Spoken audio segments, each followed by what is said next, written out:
Hello friends, हम लोग पढ़ रहे हैं क्लास 12 का बायोलॉजी का chapter number 2 sexual reproduction in flowering plants. इस चैप्टर में हम लोग ऑलरेडी समझ चुके हैं कि पौधे का वह भाग जिसके द्वारा पौधे में सेक्सुअल रिप्रोडक्शन की प्रक्रिया संपन्न होती है, हम उसे कहते हैं पुष्प या फूल यानी कि फ्लावर। हम लोग ये भी जान चुके हैं कि फ्लावर के 4 भाग होते हैं। कौन कौन? कैलिक्स, कोरोला, एंड्रोसियम और गाइनोसियम। आज हम लोग पढ़ने वाले हैं एंड्रोसियम का डिटेल्स यानी कि स्टामेन के बारे में पढ़ेंगे, एंथर के बारे में पढ़ेंगे, एंथर के टीएस को हम लोग बेहतर तरीके से समझेंगे, माइक्रोस्पोरेंजियम या फिर पॉलन सेक क्या होता है इसके बारे में जानेंगे, माइक्रोस्पोरोजेनेसिस क्या है, इसके बाद पॉलन ग्रेन के स्ट्रक्चर को समझेंगे, फिर डेवलपमेंट ऑफ मेल गेमिटोफाइट या फिर माइक्रोगेमिटोजेनेसिस प्रोसेस क्या होता है इसके बारे में समझेंगे। तो आज हम लोग बहुत कुछ पढ़ने वाले हैं और बहुत ध्यान से समझना पड़ेगा तो ही समझ में आएगा। ध्यान भटकाने वाले स्टूडेंट को समझ में नहीं आएगा। तो 2 से 4 मिनट का टाइम लेंगे और हम थोड़ा सा पीछे के क्लास के बारे में बता देते हैं कि हम लोग जो पढ़े थे बस थोड़ा सा रिवीजन हम लोग करना चाहते हैं ताकि हमको आज का टॉपिक बढ़िया से समझ में आ जाए। हम लोग फ्लावर के स्ट्रक्चर को देख लिए थे। तो जैसा कि हम लोग जान चुके हैं कि फूल में एक डंडी होता है जिसको हम कहते हैं पेडिसेल। ठीक है, पेडिसेल। और पेडिसेल के ऊपर का जो चपटा वाला भाग है ये कहला जाता है थैलेमस। इस थैलेमस पर फूल के 4 भाग रखे हुए रहते हैं। तो सबसे नीचे तरफ जो ग्रीन कलर का होता है इसको हम कहते हैं कैलिक्स। कैलिक्स के यूनिट को हम कहते हैं सेपल। मतलब ये एक ग्रीन स्ट्रक्चर कहला गया एक सेपल, ये हो गया दूसरा सेपल, ऐसा ऐसा कई सेपल होगा। सारे सेपल को मिला देंगे तो वो कहला जाएगा कैलिक्स, जो कि है फूल का पहला भाग। इसके बाद कलर चेंज करके बनाते हैं कोरोला। एंड्रोसियम को बाद में बनाते हैं। पहले हम सबसे बीच में गाइनोसियम या कार्पेल को बना देते हैं। कुछ एक्स्ट्रा बात भी समझाने वाले हैं आज, तो थोड़ा ध्यान से देखना इस फिगर को। ये तो सबसे बीच का बना दिया हम, गाइनोसियम या कार्पेल है। इसके बाद बना देते हैं स्टामेन, बना देते हैं। ये हो गया स्टामेन, ये भी हुआ स्टामेन। कोरोला का रेड कलर कर देते हैं, ये हो गया कोरोला। यूनिट पेटल नाम लिख देते हैं। इसमें हम देख रहे हैं कि ये जो रेड वाला स्ट्रक्चर है इसको हम कहते हैं कोरोला, और कोरोला के यूनिट को कहते हैं पेटल। यानी कि ये वन पीस एक पेटल हुआ, ये भी एक पेटल हुआ, ये भी एक पेटल हुआ, और फूल में जितना पेटल है सारे को मिला करके बोल देंगे कोरोला। इसके बाद यहाँ पर ये जो स्ट्रक्चर है ये है, एक स्ट्रक्चर की बात करें इसको बोलेंगे स्टामेन, और ऐसा ऐसा स्टामेन जितना होगा सारे को मिला देंगे तो ये कहलाएगा एंड्रोसियम। तो ये हो गया एंड्रोसियम, और एंड्रोसियम का यूनिट कहला गया स्टामेन, जो कि है फ्लावर का मेल पार्ट। अब ये जो एंड्रोसियम है, अच्छा गाइनोसियम, ये सबसे बीच वाला पार्ट हो गया गाइनोसियम, और ये जो गाइनोसियम है, गाइनोसियम का यूनिट कहलाता है कार्पेल या फिर पिस्टिल। हालांकि यहाँ पर एक ही पीस है तो हम इस एक पीस को एक कार्पेल भी कहते हैं या पिस्टिल भी कहते हैं, और जब एक ही पीस है तो हम इसको गाइनोसियम भी बोलेंगे, या फिर अगर एक से ज़्यादा रहेगा तो सारे को मिला करके हम गाइनोसियम बोलेंगे। अब यहाँ पर हम देख रहे हैं कि ये जो स्टामेन है, एक स्टामेन, यहाँ पर ऊपर में हम देख रहे हैं यहाँ पर एक थैली के समान स्ट्रक्चर है, इसको कहते हैं एंथर। ये हो गया एंथर। और ये जो एंथर है, इस एंथर के अंदर में महीन महीन कण का निर्माण होता है, जिस कण को कहते हैं परागकण, पोलन ग्रेन्स। जो महीन महीन कण बनेगा, थोड़ा सा फिगर में हम दिखाते हैं, जो इस पर महीन महीन कण बनेगा, इस महीन महीन कण को कहेंगे परागकण। यहाँ महीन महीन कण अंदर में है, अंदर में बनता है। जब ये परागकण नया नया बनता है तो शुरू में हम इसको कहते हैं माइक्रोस्पोर, और वही माइक्रोस्पोर थोड़ा जब विकसित हो जाएगा तो वो कहलाने लगेगा परागकण, पोलन ग्रेन। फिर एंथर का दीवार ऐसे फट जाता है। जैसे एंथर का दीवार फटेगा वैसे ही अंदर का परागकण बाहर निकल जाएगा। तो ये जो हम कण यहाँ दिखा रहे हैं, इस कण को कहेंगे पोलन ग्रेन, इस कण को बोलेंगे पोलन ग्रेन्स, यानी कि हिंदी में बोलते हैं इसको परागकण। अब ये जो सबसे बीच का कार्पेल है, कार्पेल में सबसे नीचे ये जो फूला हुआ भाग है, इस फूले हुए भाग को हम कहते हैं ओवरी। ये फूला हुआ भाग कहला गया ओवरी। इस ओवरी के अंदर, ये जो ओवरी है, इसके अंदर एक या अनेक दानेदार रचना रहता है, और इस दानेदार रचना को कहते हैं ओव्यूल। ये जो ब्लू कलर से बनाए, ये कहला गया ओव्यूल। ठीक है। इस ओव्यूल के अंदर, ये जो ओव्यूल है, इसके अंदर 2 फीमेल गैमेट का निर्माण होता है। कैसे निर्माण होता है हम लोग आगे देखेंगे। अभी बस जान लो कि इस ओव्यूल के अंदर ये 2 पीस फीमेल गैमेट है, मादा युग्मक है, फीमेल गैमेट। और ये जो पोलन ग्रेन की हम बात किए, तो ये जो पोलन ग्रेन है, अगर इस पोलन ग्रेन का फिगर हम अलग से बनाएं, ये हो गया पोलन ग्रेन, ये एक पोलन ग्रेन है। तो पोलन ग्रेन में शुरू में यह 1 सेल्ड स्ट्रक्चर होता है, एक कोशिका वाला स्ट्रक्चर होता है। धीरे धीरे इसमें 2 कोशिका बन जाएगा, और धीरे धीरे फिर उसमें 3 कोशिका बन जाएगा। तो वो जो 3 कोशिका बनता है, इसमें जो 3 कोशिका बनेगा वह कहाँ है, तो वो ये है 3 कोशिका। एक बड़ा वाला कोशिका और ये 2 पीस छोटा वाला कोशिका। एक बड़ा वाला कोशिका, 2 पीस छोटा वाला कोशिका। तो ये जो 2 छोटा वाला कोशिका है, ये है 2 मेल गैमेट। ये जो 2 छोटा वाला कोशिका है, इसको कहते हैं मेल गैमेट। ये हो गया मेल गैमेट। और जो एक बड़ा वाला कोशिका है, उसको कहते हैं वेजिटेटिव सेल। हम लोग आज ही ये पोलन ग्रेन के स्ट्रक्चर को भी समझेंगे। अब यहाँ पर ये जो कार्पेल के सबसे ऊपर का चपटा वाला भाग हमको दिखाई पड़ रहा है, इस चपटे भाग को कहते हैं स्टिग्मा।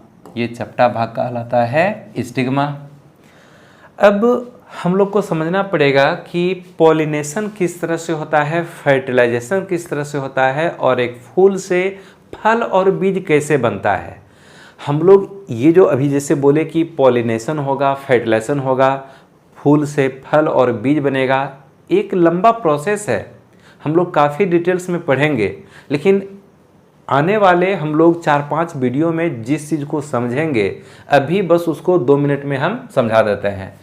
होता क्या है कि ये जो पोलन ग्रेन्स है, ये एंथर में बना हुआ जो पोलन ग्रेन्स है, ये पोलन ग्रेन किसी तरीके से झड़ के गिर जाता है स्टिग्मा के ऊपर। तो यह पोलन ग्रेन्स झड़ के गिर गया कहाँ, स्टिग्मा के ऊपर। ये पोलन ग्रेन एंथर से निकला और स्टिग्मा के ऊपर आया।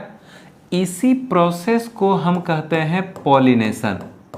इसी प्रोसेस को हम कहते हैं पॉलिनेशन, यानी कि एंथर से पोलन ग्रेन्स निकला, स्टिग्मा के ऊपर आया। इतना सा प्रोसेस क्या कहला गया, पॉलिनेशन। जब पॉलिनेशन होगा तो जैसे कि हम बताएं कि पोलन ग्रेन के अंदर में 2 मेल गैमेट है। पोलन ग्रेन के अंदर में कितना मेल गैमेट है, 2 मेल गैमेट है। अब जैसे ही पोलन ग्रेन यहाँ स्टिग्मा के ऊपर आता है, ये पोलन ग्रेन जर्मिनेट कर जाएगा, अंकुरित होगा। जैसे बीज अंकुरित होकर के नया पौधा बनाता है ना, उसी तरह से ये पोलन ग्रेन अंकुरित होगा। तो जैसे ही पोलन ग्रेन अंकुरित होगा, जैसे ही पोलन ग्रेन अंकुरित होगा, तो जैसे ही पोलन ग्रेन अंकुरित होगा तो यहाँ पर एक नली बन जाएगा, और ये जो नली बना, ये जो नली बना, इस नली को कहते हैं पोलन ट्यूब।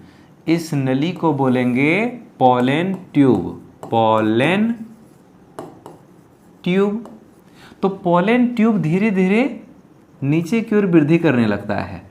ये पोलन ट्यूब धीरे धीरे नीचे की ओर वृद्धि कर रहा है, और पोलन ग्रेन के अंदर में जो दोनों मेल गेमिट है, वह दोनों मेल गेमिट इसी पोलन ट्यूब से होते हुए धीरे धीरे नीचे आने लगता है।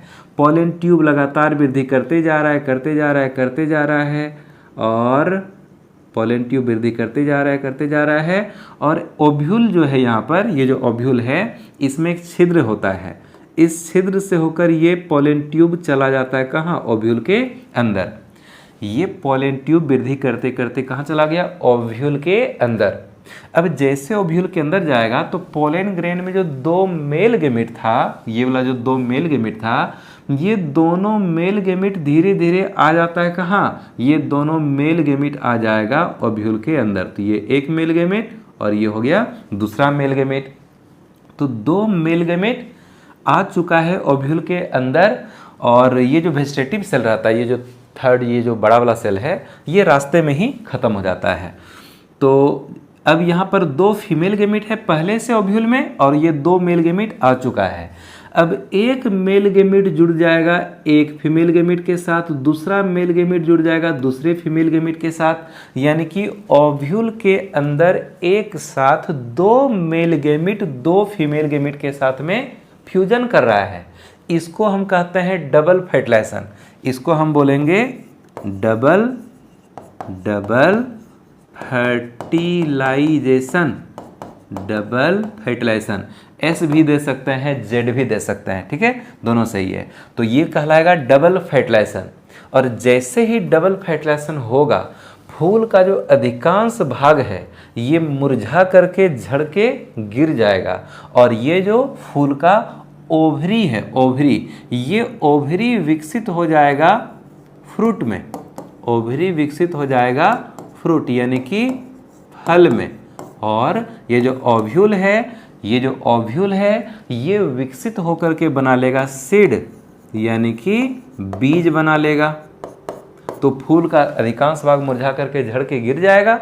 ये जो ओवरी है ये विकसित होकर के बना लेगा फल, और ये जो ओव्यूल है ये विकसित होकर के बना लेगा बीज। ये तो हुआ आगे का कहानी कि एंथर से पोलन ग्रेन निकलेगा और स्टिग्मा के ऊपर आएगा। इसको हम पॉलिनेशन बोलेंगे। पॉलिनेशन होने के बाद पोलन ग्रेन स्टिग्मा के ऊपर अंकुरित होगा, पोलन ट्यूब का निर्माण होगा। पोलन ट्यूब धीरे धीरे वृद्धि करते हुए ओवरी और ओव्यूल की ओर जाएगा, और इसी पोलन ट्यूब से होकर के पोलन ग्रेन का दोनों मेल गेमेट गति करते करते नीचे आएगा और ओव्यूल के अंदर प्रवेश कर जाएगा। ओव्यूल में पहले से मौजूद है फीमेल गेमिट 2 पीस, और पोलन ग्रेन का दोनों मेल गेमिट आ चुका ओव्यूल के अंदर। अब दोनों मेल गेमिट का फ्यूजन हो जाएगा दोनों फीमेल गेमिट के साथ। इसको बोल देंगे डबल फर्टिलाइजेशन। जब डबल फर्टिलाइजेशन हो जाएगा तो फूल का सारा भाग मुरझा मुरझा करके झड़ के गिर जाएगा। ओवरी विकसित होकर के बनाएगा फ्रूट, फल, और ओव्यूल विकसित होकर बनाएगा सीड यानी कि बीज। ये तो है आगे का कहानी। आज जो हम लोग पढ़ने वाले हैं, ये जो हम देख रहे हैं कि एंड्रोसियम या स्टामेन जो है, जो कि मेल पार्ट होता है, ये हो गया फ्लावर का मेल पार्ट। हम लोग इसका डिटेल्स पढ़ेंगे। अगले वीडियो में हम लोग गाइनोसियम या कार्पेल का डिटेल्स देखेंगे। उसके बाद हम लोग पॉलिनेशन पे जाएंगे, फिर उसके बाद हम लोग फर्टिलाइजेशन पर जाएंगे। तो एक लंबा प्रोसेस है। आज हम लोग केवल इस एंड्रोसियम यानी कि स्टामेन के सारे स्ट्रक्चर को जो भी स्टामेन से रिलेटेड जो भी स्ट्रक्चर है सब कुछ हम लोग पढ़ने वाले हैं। तो स्टार्ट करते हैं स्टामेन। यहाँ पर हम देख रहे हैं फिगर में कि ये एक पीस क्या है, स्टामेन। ये फिर हो गया दूसरा स्टामेन। जितना भी स्टामेन होगा सारे को मिला करके बोलेंगे एंड्रोसियम। एंड्रोसियम फ्लावर का मेल पार्ट है। एंड्रोसियम के यूनिट पार्ट को हम कहते हैं स्टामेन। स्टामेन भी फ्लावर का मेल पार्ट होता है। तो स्टार्ट करते हैं स्टामेन। तो हम लोग जरा सा देख लेते हैं कि स्टामेन क्या है। स्टामेन जैसे कि अभी हम फिगर में देखे थे कि ये एक स्टामेन है, यह एक स्टामेन है ना। ये हो गया एक स्टामेन। एक स्टामेन के दो भाग होते हैं। स्टामेन में ये जो प्रॉक्सिमल एंड है, ये वाला भाग कहलाता है प्रॉक्सिमल एंड, ये कहलाता है डिस्टल एंड। प्रॉक्सिमल एंड का मतलब है पास, यानी कि किसके पास, थैलेमस के पास का, और ये वाला भाग हो गया थैलेमस से दूर का भाग, जिसको बोलेंगे डिस्टल एंड। तो ये जो प्रॉक्सिमल एंड है इसको कहते हैं फिलामेंट। ये कहला गया फिलामेंट, जो कि है प्रॉक्सिमल एंड, है ना, फिलामेंट। और यहाँ पर ये जो थैली के समान स्ट्रक्चर है इसको कहते हैं एंथर। ये कहला गया एंथर। और ये होता है बाइलोब्ड।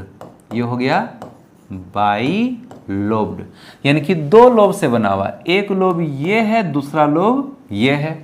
दो पिंड आपस में चिपका हुआ है, दो लोब से मिलकर के बना हुआ, ये बाइलोब्ड होता है। और इस छोर को हम कहते हैं डिस्टल एंड। क्या बोलेंगे, डिस्टल एंड बोलेंगे। तो ये जो बाइलोब्ड है, ये जो एंथर कैसा है, बाइलोब्ड। तो इसका मतलब इसमें दो लोब है। तो ये जो दो लोब है इसके प्रत्येक लोब में, इस बाइलोब्ड का, बाई का मतलब हो गया दो, और लोब्ड का मतलब है थैली युक्त, दो थैली के समान है ये। ऐसा फिगर में देखने में लग रहा है कि एक थैली ये, दूसरा थैली ये, ऐसे चिपका हुआ है। तो ये जो दोनों लोब है, जब हम इसको अभी कट करके देखेंगे अंदर में तो पता चलेगा कि इस एक लोब में दो थैली होता है और फिर दूसरे लोब में भी दो थैली होता है। यानी कि एक एंथर में टोटल हो गया कितना थैली, चार थैली। यानी कि एक लोब में कितना थैली, दो थैली। तो इसका जो प्रत्येक लोब होता है वो होता है डायथिकस। यानी कि हम लिख सकते हैं इच लोब डायथिकस। प्रत्येक लोब होता है डायथिकस। डाय का मतलब होता है दो, और थिकस का मतलब हो गया थैली। थिकस का मतलब होता है, हिंदी में लिख देते हैं, थैली। तो प्रत्येक लोब में, एक लोब में दो थैली, यानी कि प्रत्येक लोब हो गया डायथिकस। इसका एक लोब भी डायथिकस क्योंकि उसमें दो थैली होगा, अभी काट के देखेंगे। दूसरा लोब भी जो उसमें भी दो थैली होगा, तो दूसरा लोब भी हो गया डायथिकस। अब ये जो फिलामेंट है, ये जो फिलामेंट है, फिलामेंट जुड़ा हो सकता है, ये जुड़ा हो सकता है अटैच्ड। किससे किससे जुड़ा हो सकता है, एक तो थैलेमस से जुड़ा हो सकता है, थैलेमस से जुड़ा हो सकता है, जो डंडी के ऊपर का चपटा वाला भाग था थैलेमस, उससे जुड़ा हो सकता है। या फिर ये पेटल से भी जुड़ा हो सकता है, पेटल से भी जुड़ा हो सकता है। जैसे कि यहाँ पर ये थैलेमस हो गया, है ना, और यहाँ पर ये इस तरह से पेटल हम बनाए, इस तरह से पेटल बनाए, तो हो सकता है कि ये पेटल से भी ऐसे कनेक्ट हो। ये एक स्टामेन बनाए तो स्टामेन या तो थैलेमस से जुड़ा रहेगा या तो स्टामेन थैलेमस से जुड़ा रहेगा। ये हो गया थैलेमस, थैलेमस से जुड़ा होगा, या फिर ये क्या है, ये है पेटल। तो ये जो स्टामेन का फिलामेंट है, यह फिलामेंट जुड़ा हो सकता है किससे, या तो थैलेमस से या तो पेटल से जुड़ा हो सकता है। अब ये जो स्टामेन है ये है फ्लावर का कैसा पार्ट, मेल पार्ट।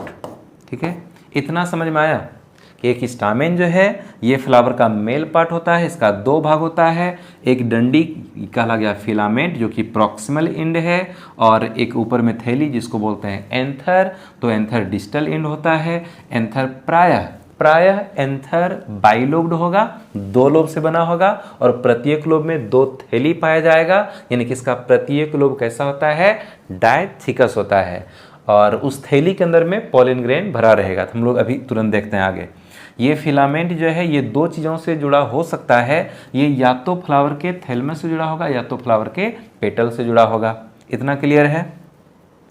हम लोग क्या करते हैं कि एंथर को इस तरह से कट करेंगे और उसके अंदर क्या होता है उसको हम लोग देखते हैं। तो ये एक स्टामेन है और यहाँ पर ये हो गया एंथर, ये हो गया एंथर। इसमें यदि ध्यान से देखा जाए तो पता चलता है कि एंथर का ये जो लोब है इसमें यहाँ पर एक लाइन पाया जाता है, यहाँ पर एक लाइन है, और ये जो लाइन बनाए इस लाइन को कहते हैं लाइन ऑफ डेहिसेंस। इस लाइन को क्या बोलेंगे, लाइन ऑफ डेहिसेंस। तो इस तरफ भी होता है और वो जो उधर का लोब है, एक लोब जो उस तरफ का है, उसमें भी एक लाइन होगा, वो लाइन कहलाएगा लाइन ऑफ डेहिसेंस। इसका मतलब है डेहिसेंस का मीनिंग होता है फट जाना, डेहिसेंस का मीनिंग होता है फट जाना। ये जो एंथर में दो लोब है इसके अंदर में महीन महीन कण बनता है जिसको कहते हैं परागकण पोलन ग्रेन। इस एंथर के अंदर में महीन महीन कण बनेगा जिसको बोलते हैं परागकण पोलन ग्रेन। उस परागकण को बाहर निकालने के लिए एंथर को फटना पड़ेगा, एंथर के लोब को फटना पड़ता है। तो एंथर का लोब कैसे फटेगा, उसके लिए एक खास लाइन है, इस लाइन को बोलते हैं लाइन ऑफ डेहिसेंस। और जब एंथर मैच्योर हो जाता है, एंथर के अंदर में पोलन ग्रेन परागकण बन चुका होता है, तो फिर इसी लाइन से ये एंथर ऐसे फट जाएगा, इसी लाइन से ये एंथर इस तरह से ऐसे फटेगा। जैसे एंथर फटेगा वैसे ही अंदर का पोलन ग्रेन परागकण बाहर निकल जाएगा। तो ये एक लाइन है जिसको बोलते हैं लाइन ऑफ डेहिसेंस। क्लियर है। अब हम क्या करते हैं, एंथर को इस तरह से यहाँ से हम कट करते हैं, एंथर को इस तरह से काटेंगे, इस तरह से काटेंगे और ऊपर से हम इसको देखेंगे तो पता चलता है कि ये जो एक एंथर है ये बाइलोब्ड तो है, दो लोब से तो बना हुआ है, लेकिन इसके प्रत्येक लोब में दो थैली होता है। उस थैली को कहते हैं माइक्रोस्पोरेंजियम, उस थैली को कहते हैं माइक्रोस्पोरेंजियम। तो एक लोब में दो थैली, दूसरे लोब में दो थैली, टोटल चार थैली। तो चार थैली बनाते हैं फिगर, ध्यान से देखना है। तो जब हम इसको काट करके देखेंगे ठीक से तो पता चलता है कि एक थैली ये हो गया, दूसरा थैली ये हो गया, तीसरा थैली ये है, चौथा थैली ये है, और ये एक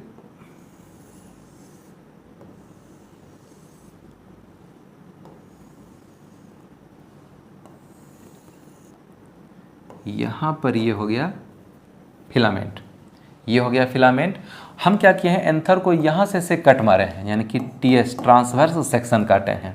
तो जब एंथर को हम इस तरह से कट करते हैं, ऐसा करते हैं, थोड़ा सा इसको हम ऊपर करते हैं, आजा ऊपर, ठीक है, देखना है। तो ये तो हो गया क्या, फिलामेंट, ये हो गया फिलामेंट। अब इतना सा जो है यहाँ से यहाँ तक, ये हो गया एंथर का एक लोब, और फिर इधर हो गया एंथर का फिर दूसरा लोब।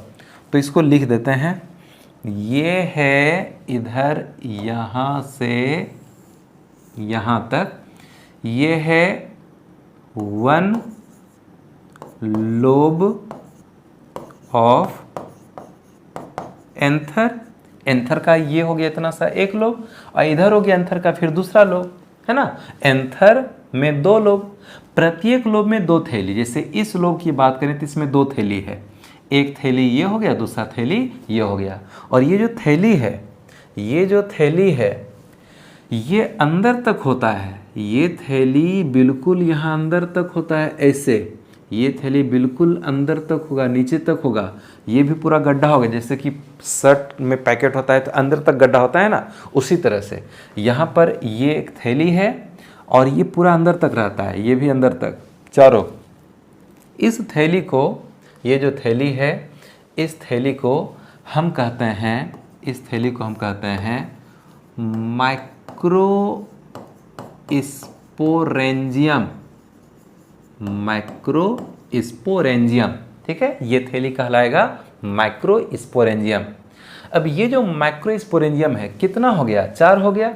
जब हम एंथर के टीएस को काट करके देखते हैं तो हमको एंथर का जो टीएस जिससे ऊपर से हम देख रहे हैं तो टेट्रागोनल टाइप का स्ट्रक्चर दिखाई पड़ता है, चतुष्कोणीय संरचना दिखाई पड़ता है, यानी कि हमको 4 कोना दिखता है, 1 2 3 4, और प्रत्येक कोना पर एक एक थैली दिखाई पड़ता है। तो ये जो थैली है ये कहला गया माइक्रोस्पोरेंजियम। शुरू में तो 4 थैली है, लेकिन जब थोड़ा सा और समय बीतता है तो एक लोब का दोनों थैली आपस में ज्वाइंट हो जाता है, इस लोब का भी दोनों थैली आपस में ज्वाइंट हो जाएगा। एक में ज्वाइंट करके दिखा दें क्या, दिखा देते हैं, ज्वाइंट करके दिखा देते हैं, एक में ज्वाइंट करके दिखा देते हैं, समझना है ठीक से। तो अब ये दोनों, अच्छा यहाँ पर कलर चेंज करना पड़ेगा, ये दोनों धीरे धीरे हो जाता है ऐसे ज्वाइंट, इस तरह से ज्वाइंट हुआ ना। तो जब एक लोब का दोनों माइक्रोस्पोरेंजियम आपस में ज्वाइंट हो जाता है तो हम उसको कह देते हैं, तब हम उसको कहते हैं पोलेन सेक, तब हम उसको बोलेंगे पोलेन सेक। तो माइक्रोस्पोरेंजियम और पोलेन सेक में अंतर है। माइक्रोस्पोरेंजियम हम तब कहते हैं जब ये चारों थैली अलग अलग रहेगा, लेकिन कुछ समय के बाद एक लोब का दोनों थैली आपस में ज्वाइंट हो जाएगा, इधर भी आपस में ज्वाइंट हो जाएगा, तो जुड़ करके फिर ये एक कॉमन टाइप का थैली बना लिया। अब हम इस पूरे एक थैली को कह देंगे पोलेन सेक, यानी कि 2 माइक्रोस्पोरेंजियम जो आपस में ज्वाइंट होता है तो फिर एक पोलेन सेक का निर्माण होता है। हम कह सकते हैं कि एक एंथर में 4 माइक्रोस्पोरेंजियम होता है, लेकिन वो फिर जो है 4 में से 2 माइक्रोस्पोरेंजियम जब आपस में ज्वाइंट हो जाएगा तो फिर कुल 2 पोलेन सेक का निर्माण होगा। और ये जो पोलेन सेक है इसके अंदर माइक्रोस्पोरेंजियम के अंदर महीन महीन कण बनता है, इसके अंदर काफ़ी महीन महीन कण बनता है, इसके अंदर में काफ़ी महीन महीन कण बनेगा, शायद नहीं दिखाई पड़ रहा होगा, तो काफ़ी महीन महीन यहाँ पर कण बनता है। और ये जो कण है, ये जो कण है ये पूरा अंदर तक रहेगा, ये इस थैली में पूरा अंदर तक पूरा भरा रहता है। ये महीन महीन कण जब नया नया बनता है, तो जब नया नया महीन महीन कण ये बनेगा, हम इस महीन महीन कण को शुरू शुरू में कहते हैं माइक्रोस्पोर, ये कहलाएगा माइक्रोस्पोर, ठीक है, माइक्रोस्पोर। लेकिन जब माइक्रोस्पोर थोड़ा सा विकसित हो जाएगा और एंथर का दीवार जब फटेगा और वो बाहर निकलने के कंडीशन में आएगा, तो हम उसी माइक्रोस्पोर को कहते हैं पोलेन ग्रेन। क्या कहते हैं? पोलेन ग्रेन्स, हिंदी में कहते हैं पराग कण। यहाँ पर जरा सा लाइन ऑफ डेहिसेंस को भी दिखा देते हैं कि लाइन ऑफ डेहिसेंस कहाँ पर है। तो लाइन ऑफ डेहिसेंस यहाँ होता है, यहाँ पर ये हो गया, जहाँ से ये एंथर का दीवार फटेगा, यही हो गया लाइन ऑफ डेहिसेंस। इसमें यहाँ होगा लाइन ऑफ डेहिसेंस, ये हो गया, यहीं से फटेगा, बाद में इसको हम बोलेंगे लाइन ऑफ डेहिसेंस, ठीक है, लाइन ऑफ डेहिसेंस। तो क्या इतना समझ में आया? जब हम, ये फिगर क्या चीज़ का है, तो टी एस ऑफ एंथर। जब एंथर का टीएस काट करके देखते हैं ऊपर से तो पता चलता है कि एंथर का जो टीएस है वह टेट्रागोनल यानी कि चतुष्कोणीय चार कोना के समान होता है। इसके प्रत्येक कोना पर एक एक थैली पाई जाती है। इस थैली को कहते हैं माइक्रोस्पोरेंजियम। कुछ समय के बाद एक लोब का जो दो थैली है वो आपस में ज्वाइंट हो जाएगा। जब ज्वाइंट होगा तो वो कहलाएगा पोलन सेक। उसके अंदर महीन महीन कण बनता है। जब कण नया नया बनता है तो हम उस कण को कहते हैं माइक्रोस्पोर। कैसे बनता है देखेंगे।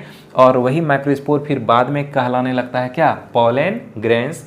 इसके बाद लाइन ऑफ एडहेसेंस से ये दीवार ऐसे फट जाएगा। जैसे फटेगा तो ये जितना भी अंदर का पोलन ग्रेन है ये धीरे धीरे बाहर निकल जाएगा। इतना समझ में आया। अब ये जो माइक्रोस्पोरेंजियम है, ये जो जिससे चार थैली हम बनाए थे ना, अभी हम दो को मिला दिए और एक कर दिए, तो इधर हम मिला हुआ ही रहने देते हैं। जैसे हम इसको देख रहे हैं, ये जो थैली है माइक्रोस्पोरेंजियम, इस थैली को क्या बोलेंगे, माइक्रोस्पोरेंजियम। अगर हम दो थैली को एक साथ बोलें तो कहेंगे माइक्रोस्पोरेंजिया। माइक्रोस्पोरेंजियम का मतलब होता है एक थैली। अगर एक से ज़्यादा थैली को हम बोलें तो उसको बोलना पड़ेगा माइक्रोस्पोरेंजिया। ठीक है, माइक्रोस्पोरेंजिया। तो ये जो माइक्रोस्पोरेंजियम है ये चारों ओर से चार लेयर से घिरा होता है। ये जो माइक्रोस्पोरेंजियम नाम का थैली है, इस थैली के चारों ओर कितना परत, कितना कवर, 4 लेयर पाया जाता है। तो उस लेयर के बारे में जरा हम लोग समझ लेते हैं। एंथर का टीएस काटे हैं, एक और फिगर बनेगा। एंथर का हम टीएस काटे हैं, ऊपर से देख रहे हैं हमको 4 थैली दिखाई पड़ रहा है। तो इस थैली के चारों ओर कितना दीवार होगा, 4 तरह का दीवार होगा। कौन कौन है देख लेते हैं। तो ध्यान से देखना है। ये 4 थैली ही पहले बना देते हैं। 1 2 3 4, ये 4 थैली हो गया। अब इस थैली के चारों ओर 4 तरह का दीवार होता है। तो कौन कौन सा दीवार है ध्यान से समझना है इसको। कौन कौन सा दीवार है। एक दीवार तो ये हो गया, एक दीवार। इसके बाद दूसरा दीवार ये है, तीसरा दीवार ये है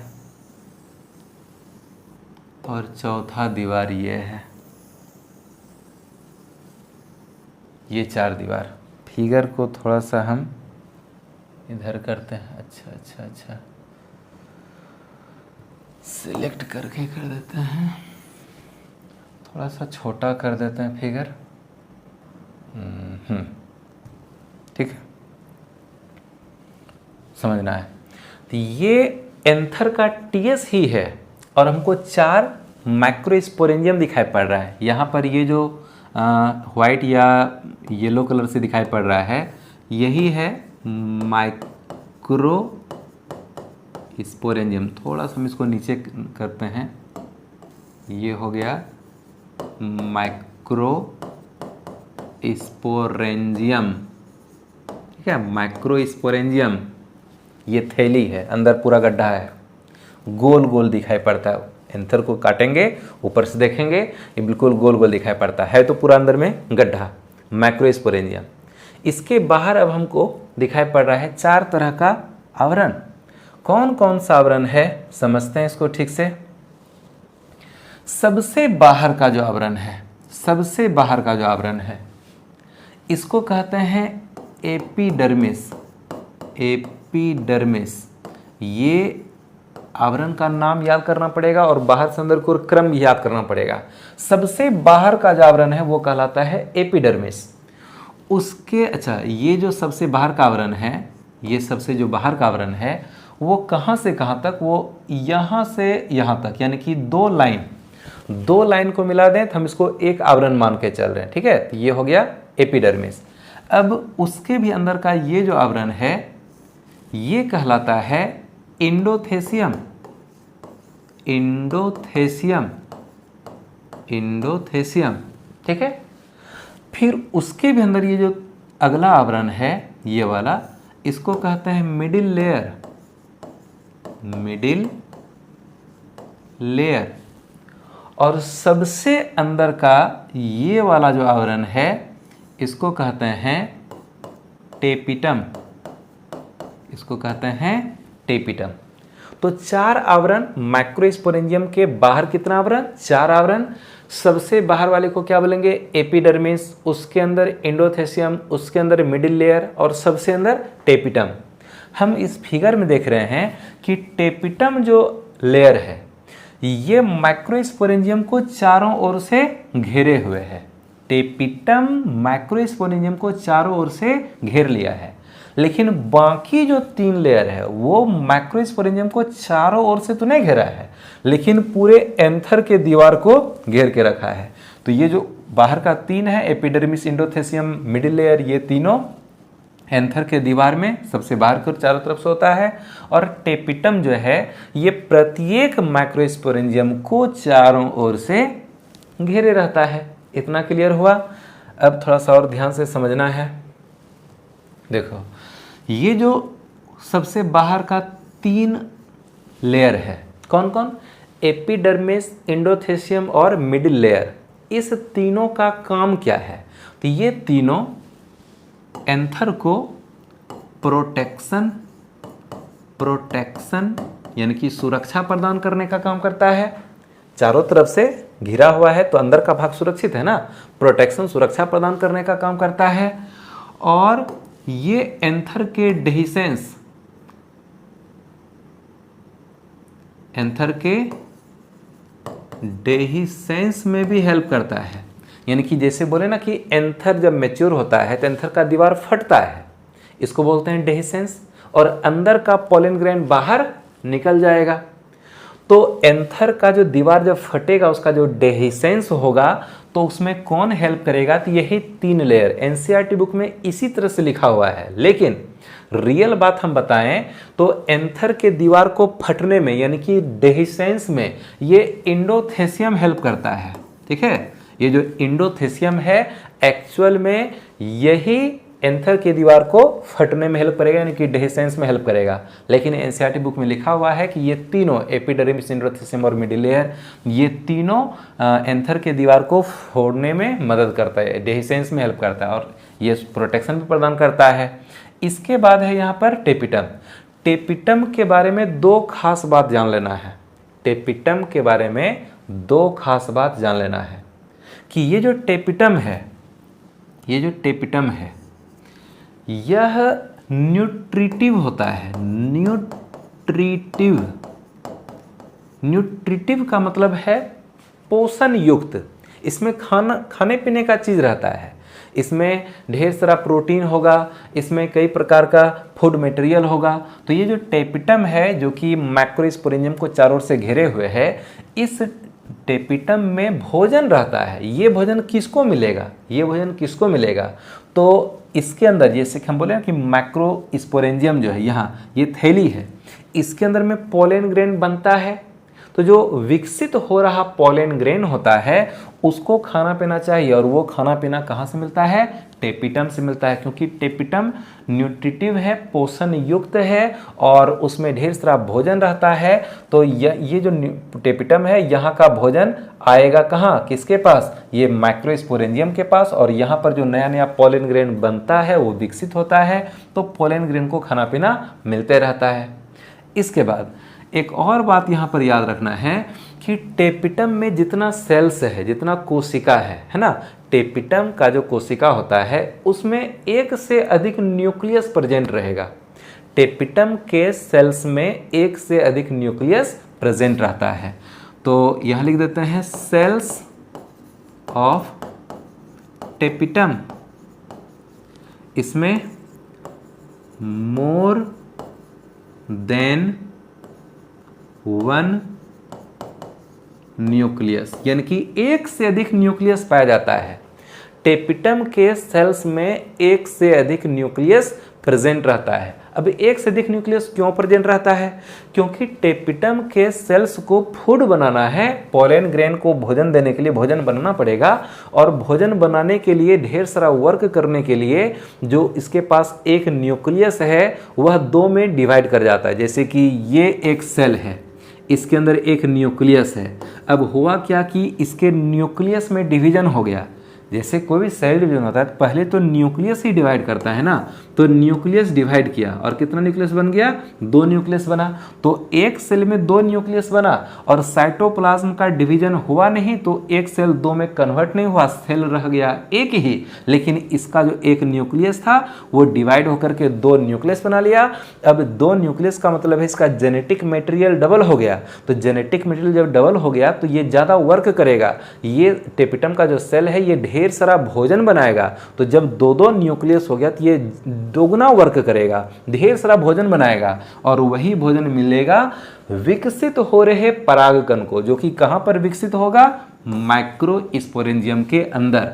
तो टेपिटम न्यूट्रिटिव स्ट्रक्चर होता है और उसमें उसका जो न्यूक्लियस है उसमें एक से ज़्यादा उसका जो सेल्स है उसमें एक से ज़्यादा न्यूक्लियस प्रेजेंट रहता है ताकि वो ढेर सारा फूड मटेरियल बना सके। तो हम समझ गए कि ये जो टेपिटम का सेल है इसमें एक से ज़्यादा न्यूक्लियस प्रेजेंट रहता है।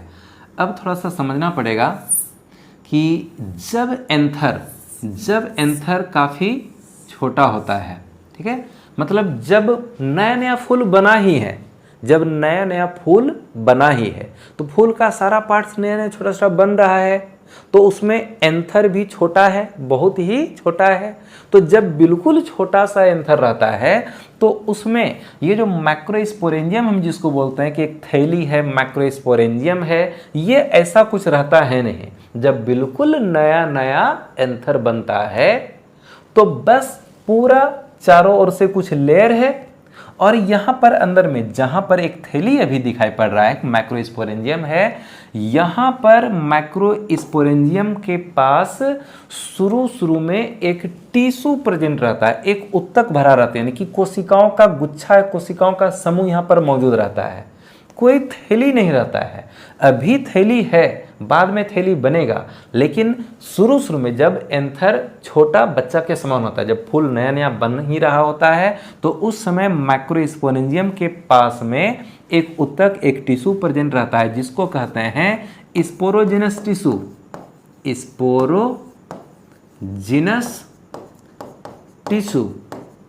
स्पोरोजिनस टिश्यू यानी यहाँ पर ढेर सारा सेल्स प्रेजेंट रहेगा और उस सेल्स को क्या बोल देंगे, स्पोरोजिनस टिश्यू।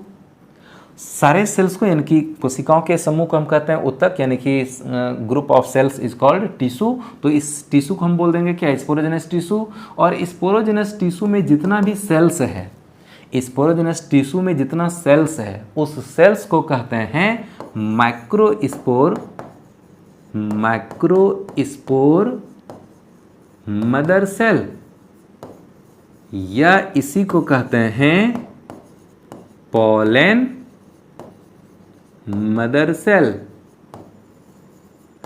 PMC, जो कि होता है डिप्लॉयड 2N। ठीक है, ये कैसा होता है, ये होता है डिप्लॉयड, ये होता है डिप्लॉयड। ठीक है, दिखाई पड़ रहा है सबको, ठीक। तो हम बोले कि ये जो मैक्रोस्पोरेंजियम है इसमें शुरू में एक उत्तक यहाँ पर प्रेजेंट रहेगा, ढेर सारा कोशिका भरा पड़ा रहेगा, उन सारे कोशिकाओं के समूह को कहते हैं स्पोरोजिनस टिश्यू। और स्पोरोजिनस टिश्यू में जितना भी कोशिका है उसके कोशिका को कहते हैं माइक्रोस्पोर मदर सेल या फिर पोलन मदर सेल। आगे चल करके यही माइक्रोस्पोर मदर सेल बनाएगा नया नया ढेर सारा परागकण और इस जगह में परागकण भर जाएगा और यह एक थैली के समान हो जाएगा। जब थैली बन जाएगा तब हम उस थैली को बोलेंगे माइक्रोस्पोरेंजियम और नया नया जो परागकण बनता है उसको कहते हैं माइक्रोस्पोर। ये माइक्रोस्पोर विकसित होकर के बनाता है परागकण। तो माइक्रोस्पोर और परागकण है एक ही चीज, बिल्कुल नया नया बनेगा माइक्रोस्पोर बोलेंगे, थोड़ा विकसित हो गया उसको हम पोलन ग्रेन यानी कि परागकण बोलेंगे। तो इतना क्लियर है, आगे बढ़ते हैं। और हम लोग एक टॉपिक है, एक क्वेश्चन है मैक्रोस्पोरोजेनेसिस। तो मैक्रोस्पोरोजेनेसिस क्या है इसको हम समझते हैं। इतना जान गए ना, ये जो मैक्रोस्पोरेंजियम है इसके जगह में प्रारंभ में एक टिश्यू प्रेजेंट है जिसको बोलते हैं स्पोरोजिनस टिश्यू और उसके सेल को कहते हैं माइक्रोस्पोर मदर सेल या फिर पोलन मदर सेल। तो ये जो पोलन मदर सेल है इससे कैसे माइक्रोस्पोर बनेगा, कैसे परागकण बनेगा, इस प्रोसेस को हम लोग जरा सा देख लेते हैं। तो एक टॉपिक है हमारे पास, क्या, माइक्रो स्पोरोजेनेसिस। माइक्रोस्पोरोजेनेसिस क्या है, ध्यान से समझना है क्या है ये माइक्रोस्पोरोजेनेसिस। ये बहुत सारा सेल्स है, यानी कि एक टिश्यू है। कौन सा टिश्यू है ये, तो स्पोरोजेनस टिश्यू, स्पोरोजिनस टिश्यू जो कि एंथर में मौजूद था, जहां पर माइक्रोस्पोरेंजियम था उस जगह शुरू में एक टिश्यू प्रेजेंट था जिसको बोले क्या, स्पोरोजेनस टिश्यू। अब इसमें जितना सेल है, हम एक सेल को लेकर के चल रहे हैं। इसका जो सेल है, इस सेल को, ये जो सेल है, इस सेल को थोड़ा सा बड़ा बनाए। ये जो सेल है, इस सेल को कहते हैं माइक्रोस्पोर मदर सेल, या इसी को कहते हैं पॉलन मदर सेल, शॉर्ट में PMC, पॉलन मदर सेल। ये कैसा सेल है, तो ये है डिप्लॉयड सेल, 2n है ये, है ना, डिप्लॉयड 2n। अब होता क्या है कि ये जो माइक्रोस्पोर मदर सेल है, इसमें हो जाता है मियोसिस डिवीजन, इसमें हो जाएगा मियोसिस। जैसे ही इसमें मियोसिस होगा वैसे ही बन जाएगा 4 सेल, वैसे ही बन गया 4 सेल। ठीक है, ये कितना सेल बन गया, 4 सेल बन गया। थोड़ा ध्यान से समझना है। इस माइक्रोस्पोर मदर सेल में मियोसिस डिवीजन हुआ और बन गया कितना सेल, 4 सेल। तो ये जो 4 सेल बना, ये चारों सेल आपस में चिपका हुआ रहता है।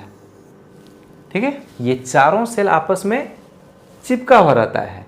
तो चिपकाने वाला कौन है, तो बाहर से एक स्ट्रक्चर है जो कि कैलोज का बना हुआ है, इसको बोलते हैं कैलोज। कैलोज नाम के केमिकल्स के वजह से ये चारों सेल बंधा गया है और ये एक दूसरे से अलग हो नहीं पा रहा है। तो ये कैलोज के वजह से चारों सेल एक साथ रह गया और इस चारों सेल के समूह को हम कह देते हैं microspore tetrad. Microspore tetrad, tetrad का मतलब होता है 4। ये जो इतना सेल बना, ये सेल कहलाता है माइक्रोस्पोर, लेकिन ये माइक्रोस्पोर ग्रुप में है, तो हम माइक्रोस्पोर के चारों के ग्रुप को कह देते हैं माइक्रोस्पोर टेट्राड।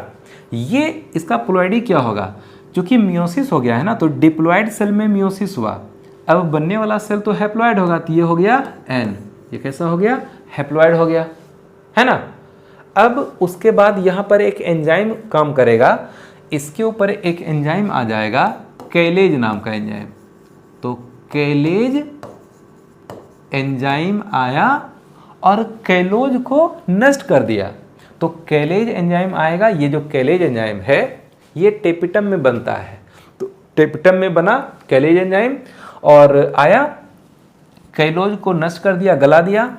तो अंदर का जो चारों माइक्रोस्पोर जो कि एक साथ था, अब वो क्या होगा, एक दूसरे से अलग हो जाएगा। तो अब ये चारों एक दूसरे से हो गया अलग, ये चारों माइक्रोस्पोर, ये चारों माइक्रोस्पोर हो चुका है एक दूसरे से स्वतंत्र। अब ये जो माइक्रोस्पोर है ये थोड़ा और विकसित होगा। अब किस तरह से विकसित होता है अभी हम अगले टॉपिक में देखते हैं। तो जैसे ये थोड़ा सा और विकसित हो जाएगा, जैसे ये थोड़ा सा विकसित हो जाएगा, ये विकसित हो गया, तो यही माइक्रोस्पोर विकसित होकर के कहलाने लगता है पोलन ग्रेन। यही माइक्रोस्पोर विकसित होकर क्या कहला गया, पोलन ग्रेन्स। ठीक है, पोलन ग्रेन्स, यही माइक्रोस्पोर विकसित होकर के कहलाता है पोलन ग्रेन्स। अब यहाँ पर ये माइक्रोस्पोरोजेनेसिस हम किसको बोलेंगे? तो हम देख रहे हैं कि ये जो माइक्रोस्पोर मदर सेल है इसमें मियोसिस हुआ, पहले बन गया माइक्रोस्पोर टेट्राड, फिर वो अलग अलग हो गया तो कहला गया माइक्रोस्पोर। ये माइक्रोस्पोर विकसित होकर बना लिया क्या? Pollen grain. यानी कि माइक्रोस्पोर और पोलन ग्रेन है एक ही चीज, नया नया बन रहा है तो माइक्रोस्पोर है, और वो थोड़ा सा विकसित हो गया तो ये पोलन ग्रेन परागकण बन गया। तो ये माइक्रोस्पोर या पोलन ग्रेन किससे बना? ये तो बना है माइक्रोस्पोर मदर सेल से।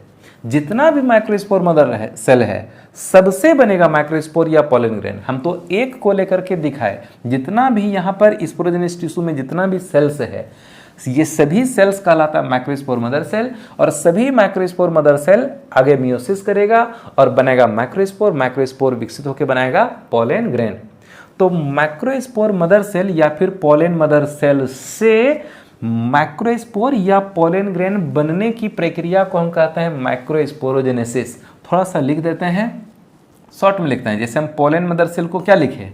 पीएमसी लिख देते हैं, पीएमसी यानी कि पोलन मदर सेल से माइक्रोस्पोर या पोलन ग्रेन्स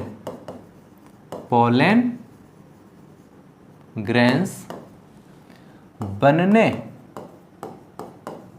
की प्रक्रिया क्या है? माइक्रोस्पोरोजेनेसिस। माइक्रोस्पोर मदर सेल से या फिर बोलेंगे पोलन मदर सेल से माइक्रोस्पोर या पोलन ग्रेन बनने की प्रक्रिया को कहते हैं माइक्रोस्पोरोजेनेसिस। कैसे बना? हम देख रहे हैं कि माइक्रोस्पोर मदर सेल में मियोसिस हुआ, 4 सेल बना, लेकिन चारों आपस में चिपका हुआ है। चारों के ग्रुप को बोल दिया माइक्रोस्पोर टेट्राड।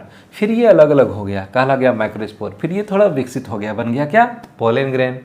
जब पोलन ग्रेन बन गया है तो पोलन ग्रेन के स्ट्रक्चर को हम लोग समझ लेते हैं, और हम लोग माइक्रोस्पोर और पोलन ग्रेन में क्या कुछ डिफरेंस होता है, कब हम माइक्रोस्पोर बोलेंगे, कब हम पोलन ग्रेन बोलेंगे, इसको भी ठीक से समझते हैं। पहले एक पोलन ग्रेन के स्ट्रक्चर को समझते हैं। तो हम लोग पढ़ने वाले हैं क्या? स्ट्रक्चर ऑफ पोलन या फिर pollen grain. Structure of pollen या फिर पोलन ग्रेन।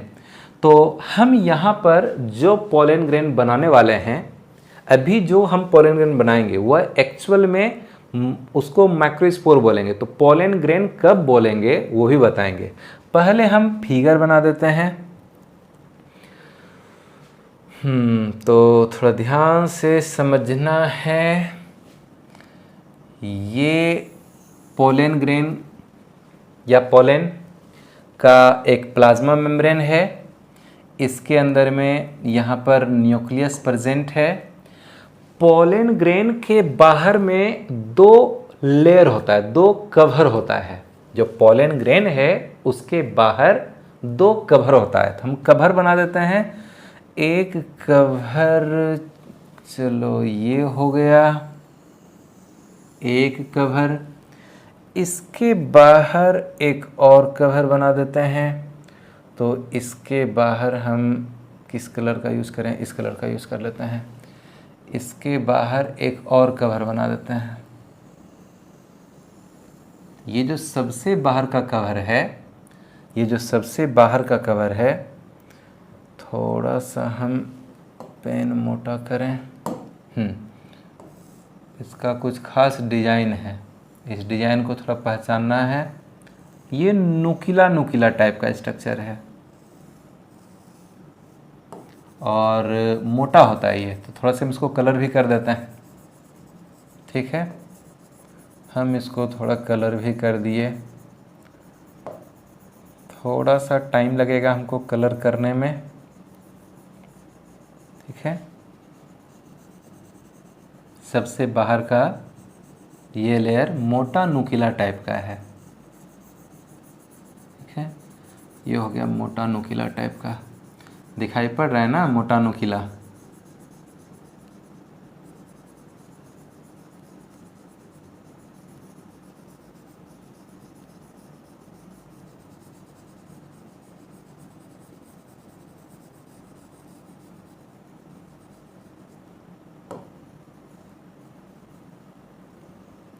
ठीक है। अब थोड़ा ठीक से समझना है, कुछ नाम लिखेंगे। ये जो पोलेन ग्रेन है, यही एक पोलेन ग्रेन है। अभी हम इसको 1 सेल स्ट्रक्चर के रूप में बनाए हैं। धीरे धीरे इसमें 3 सेल कैसे बनेगा, 1 से पहले 2 सेल बनेगा, 2 से उसके बाद फिर 3 सेल बनेगा, वो आगे का प्रोसेस है। पोलेन ग्रेन में सबसे बाहर एक मोटा नोकीला भित्ति पाया जाता है जिसको हम कहते हैं एक्साइन। ये सबसे बाहर का जो भित्ति है इसको कहते हैं एक्साइन, ठीक है। और उसके अंदर वाला जो भित्ति है ये कहलाता है इंटाइन। सबसे बाहर वाले मोटे भित्ति को बोलते हैं एक्साइन, उसके अंदर के पतले भित्ति को कहते हैं इंटाइन। ये जो एक्साइन है, एक्साइन में बहुत सारा छोटा छोटा छिद्र होता है। अब देखते हैं कि छिद्र हम बना पाते हैं कि नहीं। छिद्र बन जाओ, इसमें बहुत सारा छोटा छोटा छिद्र होता है। ओ गड़बड़ मत होना, बन जा। बहुत सारा छोटा छोटा इसमें छिद्र है। हाँ, अब छिद्र दिखा। ये जो छिद्र है, इस छिद्र को हम कहते हैं जर्म पोर। ठीक है। ये जो एक्साइन भित्ति है, ये एक्साइन बना हुआ है एक खास केमिकल का जिसको कहते हैं स्पोरोपोलेनिन।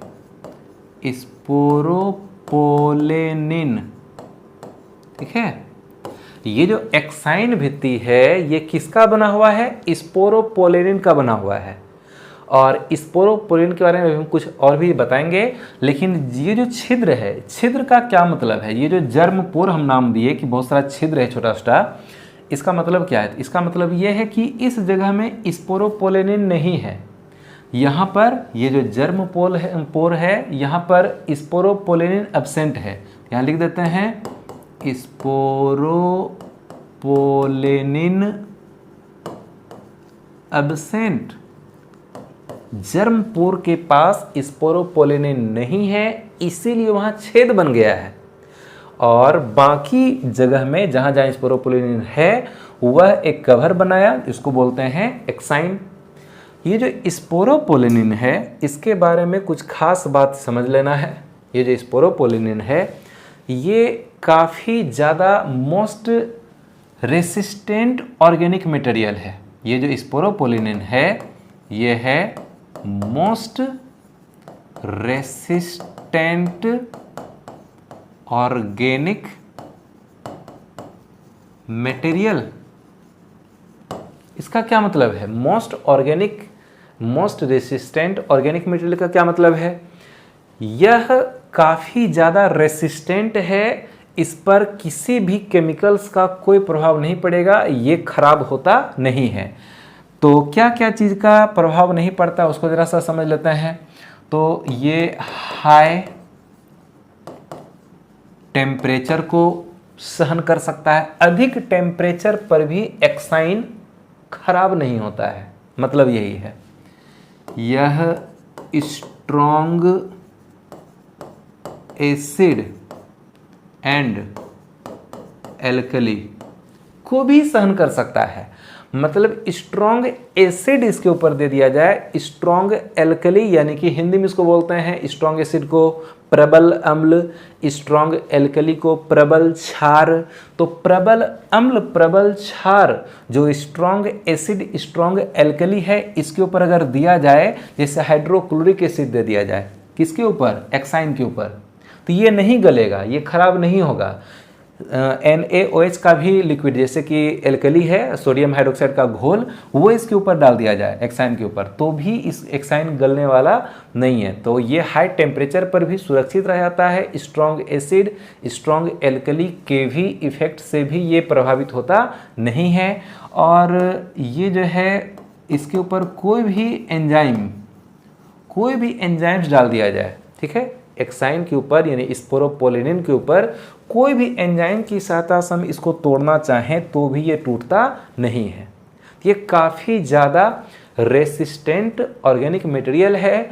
ये अधिक टेम्परेचर को, अधिक प्रेशर को, स्ट्रॉन्ग एसिड, एल्कली, एंजाइम्स सबको सहन कर लेता है, लेकिन किसी भी तरीके से इस स्पोरोपोलिनिन से बने हुए एक्साइन को नष्ट नहीं किया जा सकता है। ठीक है, इतना समझ में आया। इसके बाद अंदर वाला लेयर क्या कहला गया? इंटाइन। इंटाइन एक कंटिन्यूअस लेयर है, उसमें कोई भी छिद्र होता नहीं है। ये पतला होता है, नुकीला टाइप का नहीं होता है, पतला लचीला टाइप का होता है।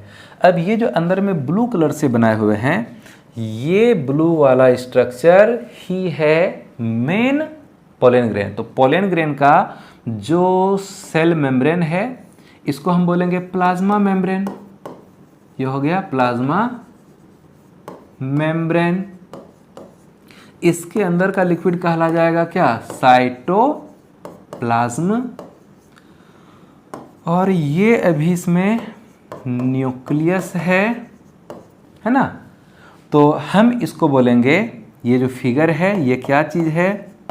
तो पोलन ग्रेन, या हम इसी को बोल दिए माइक्रो स्पोर, जो कि वन सेल्ड है, एक कोशिका के रूप में है। ये वन सेल्ड स्ट्रक्चर है, एक कोशिका के रूप में है ना? वन सेल्ड स्ट्रक्चर है ये।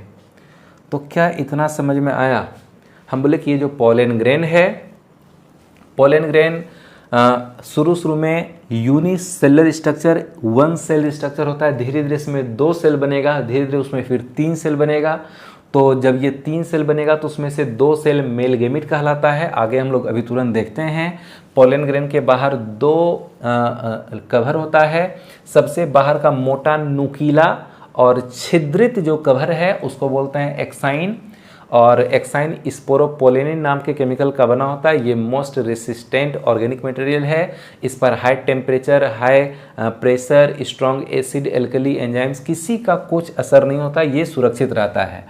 और इसमें जो छिद्र है उस छिद्र को बोलेंगे क्या? जर्मपोर। ये जर्मपोर का मतलब है कि वहाँ पर स्पोरोपोलिनिन एब्सेंट है। उसके अंदर का जो पतला सॉफ्ट वाला जो मेम्ब्रेन है उसको बोलते हैं इंटाइन। इंटाइन के भी अंदर में मेन इसका जो प्लाज्मा मेम्ब्रेन है, फिर उसके अंदर साइटोप्लाज्म है, उसके अंदर फिर ये एक न्यूक्लियस है। और ये जो स्पोरोपोलिनिन है, ये जो एक्साइन है, इसी के वजह से ये जो स्पोरोपोलिनिन है ये पृथ्वी के अंदर, जैसे कि फॉसिल्स, जीवाश्म, जैसे कि बोलते हैं कि डायनासोर का हड्डी जमीन के अंदर से निकलता है, हाथी का पूरा कंकाल निकलता है, डायनासोर का हड्डी निकलता है, कई प्रकार के प्राणी का जमीन के अंदर से हड्डी निकलता है। तो ये जो हड्डी सब निकलता है ना, ये जीवों का जो अवशेष जमीन के अंदर से निकलता है, इसको बोलते हैं जीवाश्म, फॉसिल्स। ये लाखों करोड़ों वर्षों तक जमीन के अंदर में सुरक्षित रहता है। इसी तरह से लाखों करोड़ वर्ष पहले जो पौधा हुआ करता था, वह जो भूकंप में दब गया या फिर मर गया, उस ऊपर से धूल मिट्टी का कई लेयर बन गया, तो जो पौधा सब मर करके मिट्टी के अंदर में दबा गया। तो उस पौधा में जो परागकण था, वह परागकण, उस परागकण में एक्साइन होगा। और एक्साइन किसका बना है? स्पोरोपोलिनिन का। ये स्पोरोपोलिनिन जीवाश्म के समान लाखों करोड़ों वर्षों तक आज तक सुरक्षित है। अंदर का मेन जो पोलन ग्रेन है, यानी कि प्लाज्मा मेम्ब्रेन, साइटोप्लाज्म, न्यूक्लियस, ये सब उतना समय तक जीवित नहीं रहता, ये सब मर जाएगा। लेकिन ये जो स्पोरोपोलिनिन है, ये जीवाश्म के समान पृथ्वी के अंदर लाखों करोड़ों वर्षों तक सुरक्षित रह जाता है, क्योंकि स्पोरोपोलिनिन को नष्ट करने वाला ना तो कोई टेम्परेचर है, ना ही इस तरह का कोई स्ट्रॉन्ग एसिड, एल्कली या एंजाइम, ऐसा कुछ है ही नहीं जो कि स्पोरोपोलिनिन को नष्ट कर सके। तो ये जीवाश्म के समान पृथ्वी के अंदर में लाखों करोड़ों वर्षों तक भी सुरक्षित रह जाता है। क्या ये पोलन ग्रेन के स्ट्रक्चर को समझने में किसी को दिक्कत? इस पोलन ग्रेन को, चूंकि अभी वन सेल स्ट्रक्चर है, तो हम इसको माइक्रोस्पोर ही मान के चलते हैं। अब पोलन ग्रेन कब कहलाएगा, अभी तुरंत हम लोग देख लेते हैं। तो तो स्ट्रक्चर ऑफ पोलन या पोलन ग्रेन या माइक्रोस्पोर या फिर माइक्रोस्पोर को हम लोग देख लिए। अब हमारा अगला जो टॉपिक है ये है डेवलपमेंट ऑफ मेल गेमिटोफाइट, या फिर हम इसी को कह देते हैं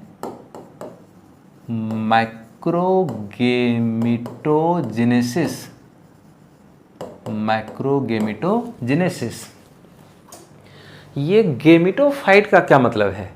गेमिटोफाइट गेमिट नहीं होता है। गेमिटोफाइट का मतलब है कि वह स्ट्रक्चर जिसके अंदर गेमिट मौजूद है, कोई ऐसा संरचना जिसके अंदर की गेमिट मौजूद है, हम उस संरचना को कह देते हैं गेमिटोफाइट। अब एक होगा मेल गेमिटोफाइट, एक होगा फीमेल गेमिटोफाइट। कोई ऐसा स्ट्रक्चर जिसके अंदर मेल गेमिट प्रेजेंट है उसको बोलेंगे मेल गेमिटोफाइट। कोई ऐसा स्ट्रक्चर जिसके अंदर फीमेल गेमिट प्रेजेंट है उसको बोलेंगे फीमेल गेमिटोफाइट। तो परागकण पोलन ग्रेन के अंदर में 2 मेल गेमिट बनेगा। पोलन ग्रेन के अंदर में कितना मेल गेमिट बनेगा? 2 मेल गेमिट बनेगा। तो पोलन ग्रेन मेल गेमिट नहीं है, परागकण मेल गेमिट नहीं है। परागकण के अंदर में मेल गेमिट बनता है।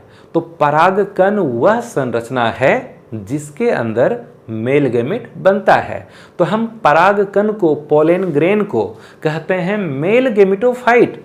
एक परागकण, एक पोलन ग्रेन क्या है? मेल गेमिटोफाइट, क्योंकि परागकण अपने अंदर मेल गेमिट को कैरी करता है, मेल गेमिट उसके अंदर में प्रेजेंट रहता है। तो इसका फिगर देख लेते हैं।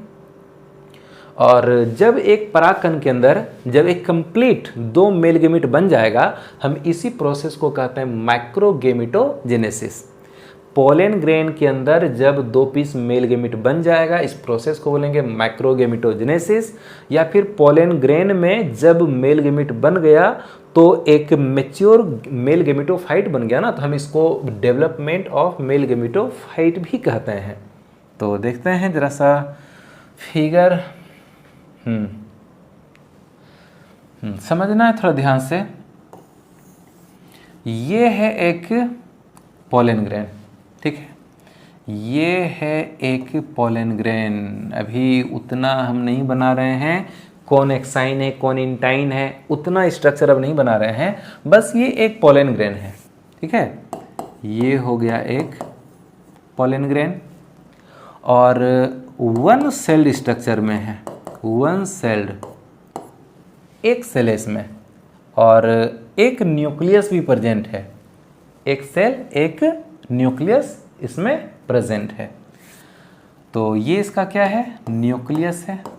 ये हो गया इसका न्यूक्लियस। इसके न्यूक्लियस में हो जाता है माइटोसिस। इसके न्यूक्लियस में क्या हो गया? माइटोसिस इन न्यूक्लियस। इसके न्यूक्लियस में हो गया माइटोसिस। और ये जो पोलन है, चूंकि ये मियोसिस के दौरान बना है, ये मियोसिस से बना है। माइक्रोस्पोर मदर सेल में मियोसिस हुआ था ना, माइक्रोस्पोर बना था, वही माइक्रोस्पोर पोलन ग्रेन बनाया। तो ये था, जरा सा पीछे का देख लेते हैं, पीछे का देख लेते हैं। हाँ, ये माइक्रोस्पोर टेट्राड हैप्लॉइड है, ये माइक्रोस्पोर भी हैप्लॉइड हो गया और ये पोलन ग्रेन भी, ये पोलन ग्रेन भी हैप्लॉइड है। तो पोलन ग्रेन हैप्लॉइड स्ट्रक्चर है, ठीक है। Pollen grain haploid, n haploid structure है। इसके न्यूक्लियस में क्या हो गया? माइटोसिस। जैसे इसके न्यूक्लियस में माइटोसिस होगा, जैसे ही इसके न्यूक्लियस में माइटोसिस होगा तो 2 न्यूक्लियस बनेगा। तो एक न्यूक्लियस ये बना और दूसरा न्यूक्लियस यहाँ बना, है ना, 2 न्यूक्लियस बन गया। अब दोनों न्यूक्लियस के बीच में एक दीवार बन जाएगा। तो दीवार जो बनता है वो कुछ इस तरह से बनता है कि एक बड़ा सेल बन गया, एक छोटा सेल बन गया, एक बड़ा सेल और एक छोटा सेल बन गया। एक पोलन ग्रेन में एक न्यूक्लियस, इसके न्यूक्लियस में हो गया माइटोसिस डिवीजन, 2 न्यूक्लियस बना। दोनों न्यूक्लियस के बीच में एक वॉल बन गया, एक दीवार बन गया। और जैसे दीवार बना, अब इधर एक अलग सेल, इधर एक अलग सेल, यानी कि कुल कितना सेल बन गया? 2 सेल बन गया। तो जब 2 सेल बन जाता है, जब इसमें 2 सेल बन जाता है, तो ये जो बड़ा वाला सेल है इसको हम कहते हैं वेजिटेटिव सेल, जो कि लार्ज है, ठीक है, बड़ा है, वेजिटेटिव सेल लार्ज है। और ये जो छोटा वाला सेल है ये है जेनरेटिव सेल, जेनरेटिव सेल। और ये जेनरेटिव सेल कैसा है? स्मॉल है।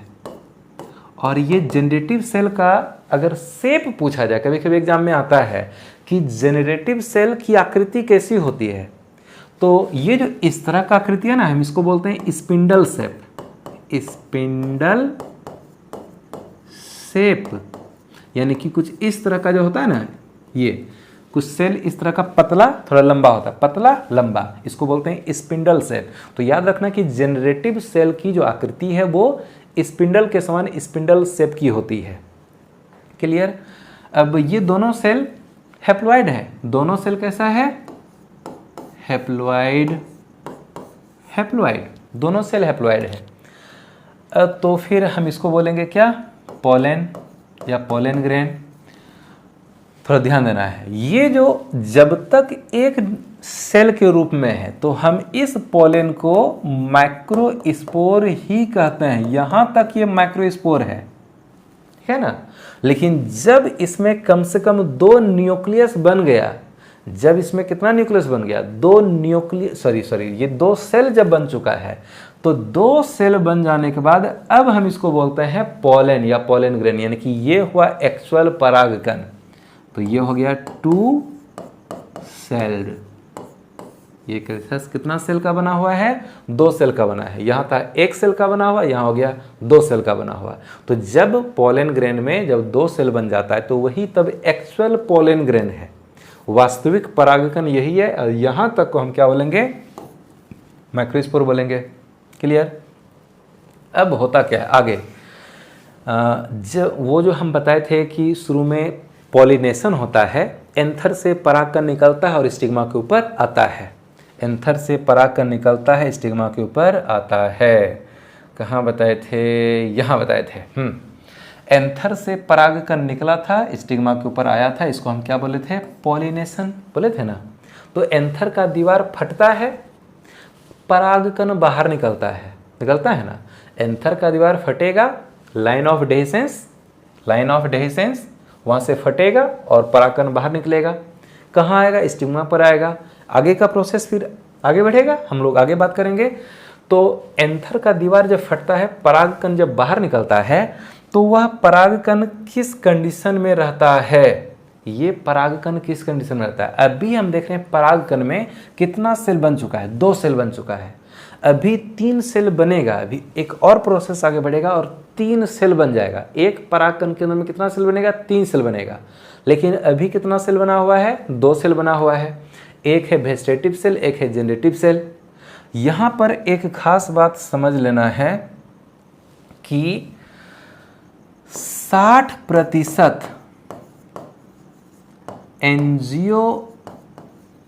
एंजियोस्पर्म्स में 60% एंजियोस्पर्म, ये एंजियोस्पर्म का क्या मतलब है? वह सभी पौधा जिसमें फूल बनता है, वह सभी पौधा जिसमें फूल का निर्माण होता है, इन सारे पौधों को हम कहते हैं एंजियोस्पर्मिक प्लांट, या फिर इन सारे पौधों को जिस ग्रुप में रखा गया है उस ग्रुप को कहते हैं एंजियोस्पर्म। एंजियोस्पर्म पौधों का समूह है। कैसे पौधों का समूह? तो वैसे पौधों का समूह जिसमें कि फूल बनता है। ऐसी बात नहीं है कि दुनिया के हर पौधा में फूल बनता ही है। जैसे थैलोफाइटा समूह का जो पौधा होगा उसमें फूल नहीं बनेगा। Bryophyta, pteridophyta, Thallophyta, bryophyta, pteridophyta, ये 3 जो पौधे का समूह है। और फिर जिम्नोस्पर्म तक में भी जो फूल हम लोग देखते हैं कि यहाँ कैलिक्स है, कोरोला है, एंड्रोसियम, गार्नोसियम, ये सब कुछ है। तो इस तरह का फूल थैलोफाइटा, ब्रायोफाइटा और टेरिडोफाइटा तक में तो नहीं बनता है। जिम्नोस्पर्म में फिर बनना शुरू होता है, लेकिन वो भी कोई विकसित क्वालिटी का फूल होता नहीं है। तो एक रियल जो फूल है वो जिस पौधे में बनता है, ऐसे पौधे को जिस ग्रुप में रखा गया वो ग्रुप क्या कहलाता है? एंजियोस्पर्म। 60% एंजियोस्पर्मिक प्लांट में ये जो पोलन ग्रेन है ये एंथर से बाहर निकलता है 2 सेल्ड स्टेज में, यानी कि ज़्यादातर यानी कि 60% एंजियोस्पर्मिक प्लांट्स ऐसे होते हैं जिसका परागकण एंथर से जब बाहर निकलेगा तो वह परागकण कितना सेल वाला होता है? 2 सेल स्ट्रक्चर के रूप में रहता है। तो 60% एंजियोस्पर्म्स में पोलन 2 सेल्ड स्टेज में एंथर से बाहर निकलता है। ये बात समझ में आया? क्या लिखे? 60% एंजियोस्पर्म्स में पोलन 2 सेल्ड स्टेज में एंथर से बाहर निकलते हैं, यानी कि एंथर का डेhiscence हो जाएगा, एंथर का दीवार फटेगा और यही वाला परागकण बाहर निकलेगा और आ जाएगा कहाँ? स्टिग्मा के ऊपर। और फिर उसके बाद यहाँ पर फिर आगे प्रोसेस बढ़ेगा और ये जो जनरेटिव सेल है उससे 2 मेल गैमेट बनेगा। कैसे बनेगा अभी तुरंत दिखाते हैं। और बाकी जो 40% पौधा है एंजियोस्पर्म का, उसमें परागकण जो एंथर से निकलेगा वो 3 सेल स्टेज में निकलेगा। 60% एंजियोस्पर्मिक प्लांट में ये परागकण 2 सेल वाले कंडीशन में एंथर से बाहर निकलेगा। बाकी 40% जो एंजियोस्पर्मिक प्लांट है उसमें परागकण जो एंथर से बाहर निकलेगा वो 3 सेल वाले स्टेज में बाहर निकलेगा। तो 3 सेल तो भी बनाने हैं, बना देते हैं। 3 सेल बनाते हैं। अब होता क्या है कि ये जो जेनरेटिव सेल है, इस जेनरेटिव सेल में, ये जो जेनरेटिव सेल है इसमें हो जाता है फिर माइटोसिस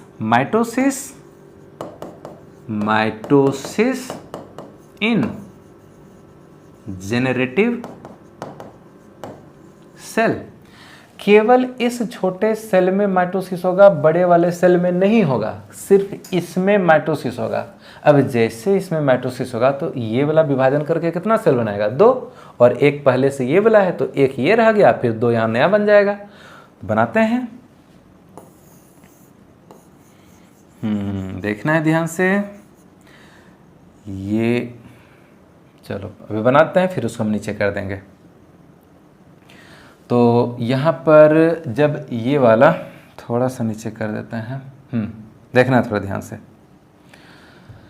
ये जो जनरेटिव सेल है इसमें माइटोसिस हो रहा है ना, तो ये वाला सेल विभाजन करके 2 छोटा छोटा सेल बना लिया, 2 छोटा छोटा सेल बना लिया, इस तरह से बनाया ना। और ये तो एक बड़ा वाला सेल है ही, ये बड़ा वाला सेल है ही। तो ये बड़ा वाला जो सेल है ये कहला रहा है क्या? Vegetative cell. ये बड़ा सेल कहला रहा है वेजिटेटिव सेल। हम इसी को ट्यूब सेल भी कह देते हैं, ट्यूब सेल भी कहते हैं, वेजिटेटिव सेल या फिर ट्यूब सेल। और ये जो 2 पीस यहाँ पर हम देख रहे हैं सेल, ये क्या है? ये है दोनों मेल गेमिट्स। ये क्या है? 2 मेल गेमिट्स। तो मेल गेमिट्स तो हैप्लॉइड होगा, ये एन के रूप में रहेगा, हैप्लॉइड रहेगा। वेजिटेटिव सेल भी हैप्लॉइड रहेगा। तो ये जो 2 मेल गेमिट बना, ये हुआ पोलन ग्रेन। ये क्या है? Pollen grain. और यहाँ पर जो 2 मेल गेमिट हमको दिखाई पड़ रहा है, तो ये है मैच्योर मेल गेमिटोफाइट। यही है मैच्योर मेल गेमिटोफाइट। क्योंकि हम देख रहे हैं कि पोलन ग्रेन के अंदर में मेल गेमिट आ गया ना, ये 2 पीस मेल गेमिट, ये 2 piece male gamete pollen grain के अंदर में आ गया है।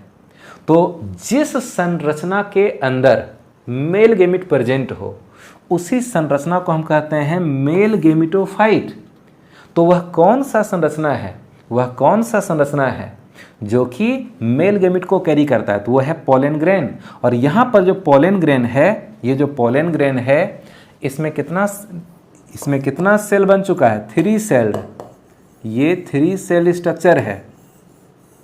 तो जैसे कि हम बताए कि 60% एंजियोस्पर्मिक प्लांट में, फूल वाले पौधे में, एंथर से जब परागकण बाहर निकलता है तो उस परागकण में 2 ही सेल प्रेजेंट रहता है, और बाकी जो 40% एंजियोस्पर्मिक प्लांट है उसमें जब एंथर से परागकण बाहर निकलेगा तो उसमें कितना सेल रहेगा? टोटल 3 सेल रहेगा। 3 सेल तो बनना ही है। अगर 2 सेल वाले स्टेज में भी एंथर से परागकण बाहर निकल रहा है तो स्टिग्मा पर जाने के बाद, परागकण जब स्टिग्मा पर जाएगा, पॉलन ट्यूब जब निकलेगा, जैसे बताए थे पीछे, पॉलन ट्यूब जब निकलेगा तो पॉलन ट्यूब से होकर ये जब जनरेटिव सेल नीचे बढ़ने लगता है तो उसी दौरान इस जनरेटिव सेल में माइटोसिस हो जाएगा और फिर ये 2 मेल गैमेट में कन्वर्ट होगा। तो जब ये पॉलन ग्रेन 2 सेल वाले स्टेज में झड़ता है, एंथर से बाहर निकलेगा, तो वह स्टिग्मा पर जाने के बाद जब पॉलन ट्यूब बनता है, पॉलन ग्रेन अंकुरित होता है, तो उसी दौरान ये जनरेटिव सेल विभाजन करके माइटोसिस के द्वारा 2 मेल गैमेट बनाएगा। तो टोटल लास्ट में पॉलन ग्रेन को इस रूप में आना ही है। भले ही एंथर से जब झड़ेगा तो वह या तो 2 सेल वाले स्टेज में झड़े या तो 3 सेल वाले स्टेज में झड़े, लेकिन कि पॉलन ग्रेन के अंदर लास्ट में कितना मेल गैमेट बनेगा? 2 पीस मेल गैमेट बनेगा। तो जब, अब थोड़ा सा कुछ भाषा बोल देते हैं। नो, दिखाई पड़ता है? नहीं दिख रहा है, थोड़ा सा इसको छोटा करना पड़ेगा। कर देते हैं छोटा, थोड़ा छोटा हो जाओ। क्या अभी दिखाई पड़ा? नहीं अभी, हाँ अब दिख जाएगा। ठीक है, तो उम्मीद है कि अभी दिखाई पड़ रहा होगा। क्वेश्चन था यहाँ पर, development of male gametophyte. Male gametophyte कैसे बनता है? तो पॉलन ग्रेन के अंदर 2 पीस मेल गेमिट बन गया और हम इसी स्ट्रक्चर को, यही पॉलन ग्रेन जिसमें कि 2 मेल गेमिट बन चुका है, इसी को कहते हैं मेल गेमिटोफाइट। तो किस तरह से बना वो हम देख रहे हैं। या फिर जब ये 2 पीस मेल गेमिट बनता है तो हम इसी प्रोसेस को कहते हैं माइक्रोगेमिटोजेनेसिस, यानी कि पॉलन ग्रेन के अंदर मेल गेमिट बनने की प्रक्रिया को कहते हैं माइक्रोगेमिटोजेनेसिस। क्या इतना समझ में आया? आज का हमारा टॉपिक इतना दूर तक ही था। तो आपको बता दें कि यदि आपको नोट्स लेना है तो आपको टेलीग्राम ग्रुप ज्वाइन करना पड़ेगा। आपको मोबाइल में प्ले स्टोर से टेलीग्राम एप्लीकेशन डाउनलोड करना है। टेलीग्राम एप्लीकेशन के अंदर जाना है और वहाँ पर सर्च करना है universal biology. Universal biology search करने पर एक ग्रुप आएगा इस नाम से।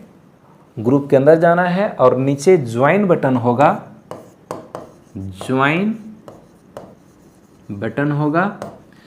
ज्वाइन बटन को क्लिक करने के बाद ग्रुप में ज्वाइन हो जाइएगा और आपको इस पर नोट्स मिल जाएगा। जो व्हाट्सएप से जुड़े हैं उनको व्हाट्सएप पर नोट्स मिल जाएगा। आपको सभी पेज का हम स्क्रीनशॉट क्लिक करवाते हैं, आप इसका स्क्रीनशॉट कर लीजिए।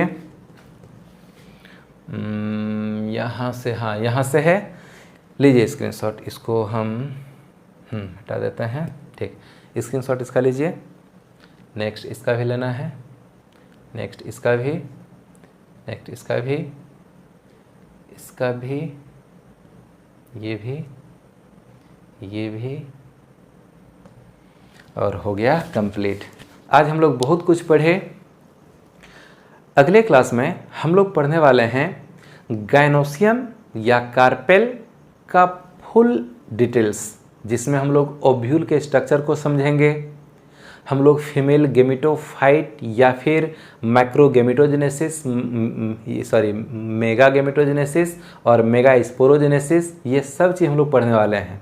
बड़ा टॉपिक है, ढेर सारा वर्ड है, मेहनत करना पड़ेगा, ध्यान से लेक्चर को सुनना पड़ेगा, फेयर कॉपी तैयार करना पड़ेगा, वर्ड को याद करना पड़ेगा।